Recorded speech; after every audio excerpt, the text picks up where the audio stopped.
नमस्कार, मैं श्रीमती प्रेम परिहार, सहायक आचार्य, राजकीय बांगड़ महाविद्यालय डिडवाना।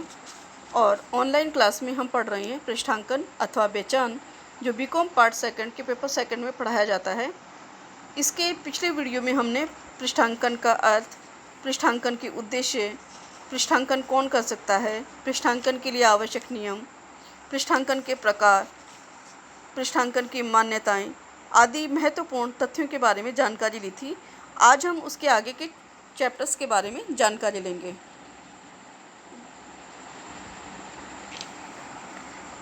आज का महत्वपूर्ण बिंदु है पृष्ठांकन के स्वरूप में क्या क्या हमें सावधानियां रखनी हैं।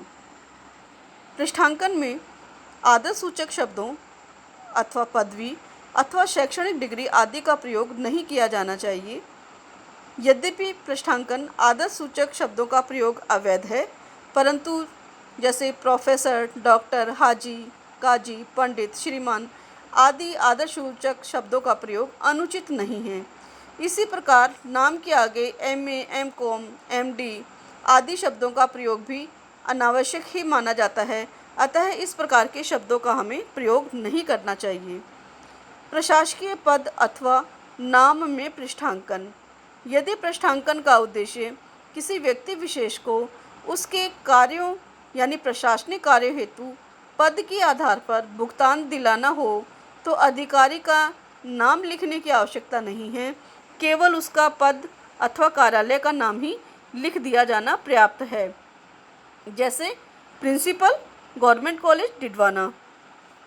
किंतु यदि विलेख के पृष्ठांकन का उद्देश्य किसी व्यक्ति को उसके निजी भुगतान के लिए है, तो उस व्यक्ति के नाम के आगे पदवी और कार्यालय का नाम नहीं लिखना चाहिए, क्योंकि ऐसा पृष्ठांकन भ्रमात्मक होता है कि व्यक्तिगत भुगतान अथवा प्रशासकीय कार्य के लिए किया गया है या उसके व्यक्तिगत भुगतान के लिए ये विलेख जारी किया गया है। तो ऐसी चीज़ों का हमें प्रयोग नहीं करना चाहिए। महिलाओं द्वारा पृष्ठांकन। महिलाओं द्वारा पृष्ठांकन करने के लिए हमें उसकी स्थिति का ध्यान में रखना है कि महिला किस स्थिति की है। यानी कि महिलाओं के संदर्भ में 3 प्रकार की स्थितियां हो सकती हैं। विवाहित हैं, अविवाहित हैं, तलाकशुदा है या विधवा हो जाने के पहले का है, कैसा क्या परिस्थितियां हैं, ये सब चीज़ें हमें ध्यान में रखनी होगी। जैसे यदि विवाहित महिला है तो अविवाहित महिलाओं द्वारा पृष्ठांकन किए जाने पर उनका नाम तथा पितृकुल अंकित करना पर्याप्त है। उसके नाम से पहले कुमारी अथवा मिस शब्द लगाना आवश्यक नहीं है, क्योंकि ये शब्द नाम के अविभाज्य अंग नहीं हैं। विवाहित महिला। यद्यपि विवाहित महिला के लिए लिखे जाने वाले चेक, बिल अथवा विलेख उसके स्वयं के नाम से उसके अथवा उसके पति का नाम जोड़कर अथवा स्वयं के साथ उसके पिता के कुल का नाम जोड़कर किए जा सकते हैं, किंतु पृष्ठांकन करते समय प्रत्येक विवाहित महिला को अपने नाम के आगे अपने पति का नाम ही अंकित करना आवश्यक होता है। तलाकशुदा महिलाएं। यदि कोई महिला तलाक लेने के बाद विलेख का पृष्ठांकन करती है, तो उसे अपने नाम में तलाक पूर्व लिखे गए विलेख का पृष्ठांकन करते समय वर्तमान नाम, मय पिता कुल तथा आगे पूर्व नाम लिखना आवश्यक होगा। यदि तलाकशुदा महिला पुनः विवाह कर लेती है, तो पूर्व नाम में लिखे गए विलेख पत्रों का पृष्ठांकन करते समय उसे अपने नाम के साथ दोनों पितृकुलों का नाम लिखना पड़ेगा। यानी कि दोनों कुलों के बारे में जानकारी देनी पड़ेगी कि पहले किस कुल में उसकी शादी हुई थी और दोबारा उसकी किस कुल में शादी हुई थी। विधवा हो जाने पर पूर्व नाम में लिखित विलेखों का पृष्ठांकन विवाहित महिला जैसे ही किया जाता है, जब तक कि वह पुनः शादी नहीं कर लेती है। पुनः शादी करने पर तलाकशुदा महिला के पुनः शादी की भांति ही पृष्ठांकन किया जाएगा। ये चीज़ आपको ध्यान में रखनी है कि अगर महिला दोबारा शादी कर लेती है तो वैसी ही परिस्थिति आएगी जैसी विवाहित महिला के संदर्भ में पृष्ठांकन करने पर होती है। नाम के अशुद्ध वर्तनी का प्रयोग होने पर पृष्ठांकन। जब कभी विलेख या चेक का लेखक प्रापक के नाम की वर्तनी गलत लिख देता है, तो विलेख का पृष्ठांकन करते समय पृष्ठांकनकर्ता को उसी अशुद्ध वर्तनी का ही प्रयोग करना पड़ेगा जो विलेख में किया गया है, अन्यथा सही वर्तनी का प्रयोग करने पर पृष्ठांकन अनियमित हो जाएगा। अगर गलत नाम लिखा है तो वो भी गलत नाम लिख करके ही हम उसका पृष्ठांकन करेंगे, अन्यथा तो पृष्ठांकन जो है वह अवैध या अमान्य हो जाएगा। अनपढ़ व्यक्तियों द्वारा पृष्ठांकन। अगर किसी पृष्ठांकक को हस्ताक्षर करना नहीं आता है, वह अनपढ़ है, तो यहाँ उसका अंगूठा निशानी वैध मानी जाएगी, बशर्ते कि यह अंगूठा निशानी किसी विश्वसनीय व्यक्ति के द्वारा प्रमाणित की हुई होनी चाहिए। यहाँ हमें ध्यान रखना है कि स्त्री के दाहिने हाथ का अंगूठा लगाना है और पुरुष होने पर बाएं हाथ का अंगूठे का निशान लगाना जरूरी होता है, और यहाँ प्रमाणीकरण के लिए किसी विश्वसनीय व्यक्तियों को प्रमाण पत्र देने की आवश्यकता होती है। रबड़ स्टाम्प से पृष्ठांकन। केवल अधिकृत व्यक्ति द्वारा ही रबड़ स्टाम्प से किया गया पृष्ठांकन वैध एवं नियमित माना जाता है। अनधिकृत व्यक्ति द्वारा रबड़ स्टाम्प से किया गया पृष्ठांकन अवैध एवं अनियमित माना जाएगा। अतः शोधी बैंक को रबड़ स्टाम्प द्वारा किए गए पृष्ठांकन के आधार पर बिना पुष्टि किए विलेख या चेक का भुगतान नहीं करना चाहिए, अन्यथा ऐसा भुगतान यथाविधि भुगतान नहीं माना जाएगा और गलत भुगतान के लिए उत्तरदायी ठहराया जा सकता है। पृष्ठांकन स्याही या पेन से ही होना चाहिए, पेंसिल से नहीं होना चाहिए, क्योंकि पेंसिल से पृष्ठांकन को मिटाया जा सकता है और जालसाजी की संभावना हो सकती है। संयुक्त प्रापकों द्वारा पृष्ठांकन।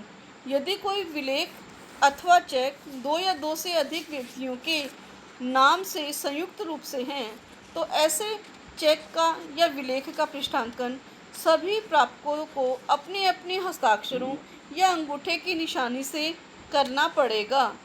केवल साझेदारी की दशा में उनमें से किसी एक या सभी साझेदारों द्वारा किया गया पृष्ठांकन वैध एवं नियमित रूप से किया गया पृष्ठांकन माना जाता है। प्रापक के आगे केवल अथवा ओनली शब्द लिख देने से पृष्ठांकन का अधिकार समाप्त हो जाता है। ऐसे विलेख का प्रापक आगे पृष्ठांकन नहीं कर सकता है। प्रन्यासी द्वारा पृष्ठांकन। जब किसी प्रन्यासी द्वारा विलेख का पृष्ठांकन किया जाता है, तो प्रन्यासी को अपने हस्ताक्षर एवं नाम के साथ प्रन्यासी नियुक्तिकर्ता संस्था का नाम मय स्थान लिखना जरूरी है, और अगर एक से अधिक प्रन्यासियों के नाम से विलेख जारी हो, तो सभी प्रन्यासियों को अपने हस्ताक्षर मय नाम एवं प्रन्यास नियुक्ति संस्था का नाम लिखने पर ही पृष्ठांकन वैध एवं नियमित माना जाता है। एजेंट अभिकर्ता द्वारा पृष्ठांकन। जब विलेख का प्रापक उसके पृष्ठांकन का अधिकार अपने द्वारा नियुक्त एजेंट को देना चाहता है, तो कानूनन ऐसा किया जा सकता है, किंतु एजेंट को विलेख का पृष्ठांकन करते समय अपनी हैसियत अवश्य लिख देनी चाहिए, स्पष्ट कर देनी चाहिए, ताकि अनादरण की दिशा में वह स्वयं उस विलेख के संदर्भ में व्यक्तिगत रूप से दायी न रहे। प्रशासक या निष्पादक द्वारा पृष्ठांकन। जब न्यायालय द्वारा किसी कंपनी या संस्था के समापन पर उसके निष्पादक या प्रशासक को विलेख पृष्ठांकन का अधिकार सौंप दिया जाता है, तो शोधी बैंक को उसका नियुक्ति पत्र पेश करना पड़ेगा। यदि एक से अधिक प्रशासक या निष्पादक नियुक्त किए जाते हैं, तो उनमें से कोई एक को पृष्ठांकन का अधिकार होता है। ऐसे पृष्ठांकन में प्रशासक या निष्पादक को अपनी हैसियत का स्पष्ट रूप से उल्लेख कर देना चाहिए, ताकि अनादरण के समय में वह इसके प्रति व्यक्तिगत रूप से दायी न हो। किसी फर्म अथवा संस्था की ओर से पृष्ठांकन। जब किसी फर्म या संस्था की ओर से विलेख का पृष्ठांकन करना हो, तो पृष्ठांकन के लिए अधिकृत व्यक्ति द्वारा पृष्ठांकन किया जा सकता है, किंतु पृष्ठांकक को विलेख पर अपना नाम, पद अथवा जिस हैसियत से वह पृष्ठांकन कर रहा है उसका उल्लेख करना जरूरी है, ताकि अनादरण पर वह व्यक्तिगत रूप से उत्तरदायी न ठहराया जा सके। काल्पनिक प्रापक, अगर किसी चेक या विलेख का प्रापक कोई काल्पनिक व्यक्ति हो तो चेक का पृष्ठांकन आवश्यक नहीं है, क्योंकि उसे वाहक चेक मानकर उसकी पीठ पर 2 हस्ताक्षरों पर ही भुगतान प्राप्त किया जा सकता है। संयुक्त पूंजी कंपनी अथवा निगमों द्वारा पृष्ठांकन। ऐसी अवस्था में कंपनी के विलेखों के पृष्ठांकन का अधिकार उनके पार्षद सीमा नियम एवं अंतर नियमों के अंतर्गत प्राय उनके संचालक, प्रबंध संचालक, कंपनी सचिव, मैनेजर अथवा वित्त नियंत्रक को सौंपा जाता है। अतः शोधी बैंक को ऐसे विलेखों के भुगतान से पूर्व कंपनी के पृष्ठांकनकर्ता अधिकृत व्यक्तियों की पुष्टि कर लेनी चाहिए। अन्य व्यक्तियों द्वारा किए गए पृष्ठांकन की जांच भुगतान पूर्व जरूरी है, ताकि बैंक इसके लिए उत्तरदायी न हो और संबंधित व्यक्ति को उत्तरदायी ठहराया जा सके। संदिग्ध लेख पत्र। विनिमय साध्य विलेख अधिनियम के अनुसार यह प्रावधान किया गया है कि यदि किसी लेख पत्र की प्रकृति ऐसी हो कि यही समझ में नहीं आए कि विलेख प्रतिज्ञा पत्र है या विनिमय पत्र है, तो ऐसे लेख पत्र के धारक को स्वतः यह अधिकार दिया जाता है कि वह लेख पत्र को अपनी इच्छा अनुसार विनिमय पत्र अथवा प्रतिज्ञा पत्र दोनों में से कुछ भी मान ले। लेकिन जब धारक एक बार उसकी प्रकृति निश्चित कर लेता है तो उसे पुनः बदलने का अधिकार नहीं है। फिर उस पत्र को उसे उसी रूप में उपयोग में लेना होता है। यह तभी होता है जब लेख पत्र का लेखक और देनदार दोनों एक ही व्यक्ति हो, अथवा देनदार बनावटी व्यक्ति हो, अथवा एक ऐसा व्यक्ति हो जिसमें विनिमय पत्र स्वीकार करने की क्षमता ही न हो। ऐसी दशा के अंदर धारक स्वयं उस लेख पत्र के बारे में निर्धारित कर लेगा कि वह उसे क्या माने, प्रतिज्ञा पत्र माने या विनिमय पत्र माने। क्या मानना है वह धारक की इच्छा पर निर्भर करता है। मुक्त लेख पत्र का पृष्ठांकन। मुक्त लेख पत्र का अभिप्राय उस लेख पत्र से है जिसकी देय राशि का भुगतान हो चुका है और ऐसे लेख पत्र के सभी पक्षकारों का पारस्परिक दायित्व भी समाप्त हो चुका है। उद्देश्य की पूर्ति हो जाने से यह विलेख व्यर्थ हो जाता है। ऐसे लेख पत्र का पृष्ठांकन कानूनी रूप से नहीं किया जाता है, और यदि पृष्ठांकन किया जाता है, हस्तांतरण किया जाता है, तो वह पृष्ठांकन और हस्तांतरण रद्द माना जाता है। पृष्ठांकन रद्द करना। विनिमय साध्य विलेख के धारक को यह अधिकार होता है कि वह लेख पत्र में अंकित पृष्ठांकनों में से किसी एक का या अधिक को काटकर उसे रद्द कर सकता है।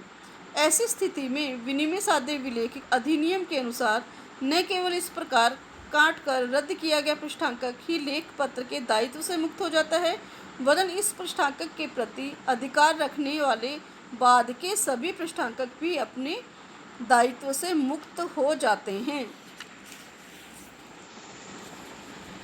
परक्रामण द्वारा विलेख की वापसी। जब कभी कोई विनिमय साध्य विलेख निरंतर पृष्ठांकन होते होते वापस उसी लेखक अथवा पूर्व पृष्ठांकक के पास पहुंच जाता है, तो ऐसे विलेख को परक्रामण यानी नेगोशिएशन के द्वारा वापसी कहा जाता है। पृष्ठांकन के प्रभाव। पृष्ठांकन के भुगतान का अधिकार मिलता है। पृष्ठांकन से पृष्ठांकिकी को भुगतान प्राप्त करने का अधिकार मिल जाता है। पुनः पृष्ठांकन का अधिकार मिलता है, यानी वह आगे पृष्ठांकन उस बिल का कर सकता है। अपने नाम से वाद प्रस्तुत करने का अधिकार मिल जाता है, और विलेख के अनादरण पर पूर्ववर्ती सभी धारकों पर विलेख के भुगतान का दावा वह कर सकता है। ये इस 4 प्रकार के प्रभाव होते हैं जब किसी पृष्ठांकन को किया जाता है, किसी बिल का पृष्ठांकन किया जाता है। पृष्ठांकनकर्ता के दायित्व। भारतीय विनिमय साध्य विलेख अधिनियम के अनुसार पृष्ठांकनकर्ता के दायित्व हैं कि वह उसके बारे में समस्त सूचना अपने लेखक को दे अपने स्वीकारक को दे, देनदार को दे, सारी सूचनाएं उसको देनी चाहिए। इस संदर्भ में उसको क्या क्या दायित्व हैं उसके एक एक करके हम जान लेते हैं। अनादरण की सूचना जरूरी। पृष्ठांकनकर्ता को उत्तरदायी ठहराने के लिए ये जरूरी है कि उसे उसके द्वारा पृष्ठांकित विनिमय साधे विलेख के अनादरण की यथोचित सूचना दे दी जाए अथवा उसे अधिकृत स्रोत से सूचना प्राप्त हो जाए, अन्यथा उसे उत्तरदायी नहीं ठहराया जा सकता।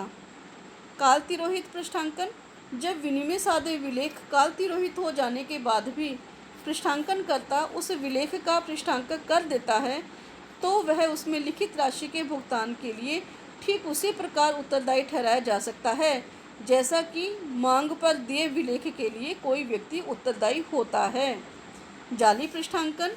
यदि पृष्ठांकन करने वाले किसी भी पक्षकार को यह पता लग जाए कि उसके पूर्व धारकों में से किसी के भी हस्ताक्षर जाली हैं, तो वह भी अपने पृष्ठांकनकर्ता, अपने पृष्ठांकित तथा बाद के सभी धारकों के प्रति उत्तरदायी बना रहेगा। बैंक द्वारा दावे पर क्षतिपूर्ति का दायित्व।